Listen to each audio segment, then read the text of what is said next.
for this bonus episode today, I'll start with a question. Yes. What do you know about a guy named Marcus Garvey?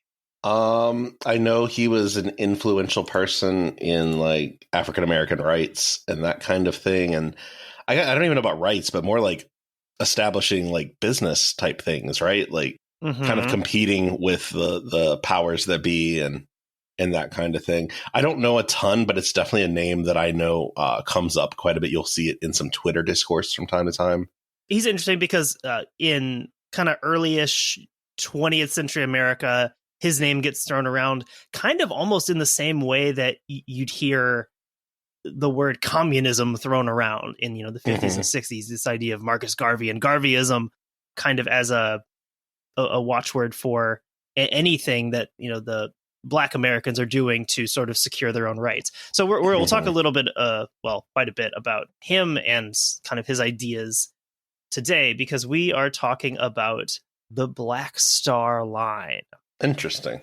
Garvey is interesting, kind of like you pointed out, not just from a social and political aspect, but from a business aspect, because that's kind of what he's known for, is this attempt to secure kind of a foothold for not just African Americans, but throughout what's referred to as, the Black Atlantic. So the Caribbean, Central America, North America, even West Africa is included in that.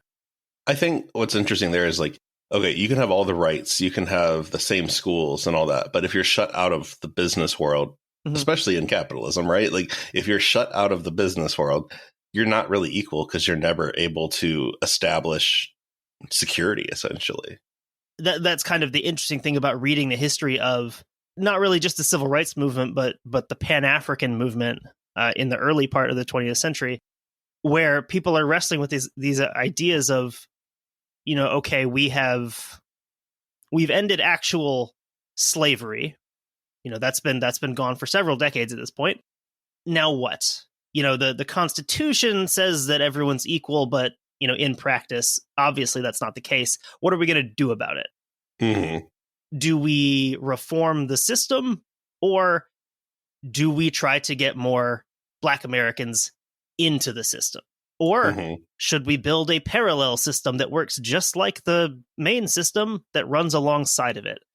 Way more stuff than we can cover in this episode. We'll focus on the Black Star Line as an example of some of these ideas.